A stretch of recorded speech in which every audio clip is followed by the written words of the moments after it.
গ্রামের সবাই গফুর চাচাকে চিনত, না কাজের না চলার। সকাল 10টার আগে কখনো ঘুম থেকে উঠতেন না, আর উঠেই বলতেন আজ একটু বিশ্রাম নিলে ক্ষতি কি। বউ রান্না করত আর ছেলে বাজার করত, আর গফুর চাচা উঠানে পাটি বিছিয়ে হাই তুলতেন।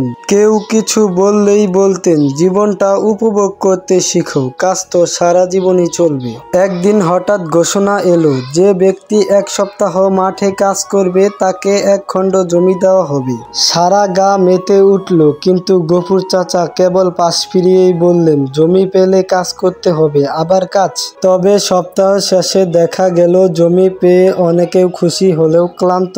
আর গফুর চাচা, তিনি পাটি বিছিয়ে হাঁ করে আকাশের দিকে তাকিয়ে বলছেন, যে জমি আমার আলছামি নষ্ট করে সে জমি আমার দরকার নেই।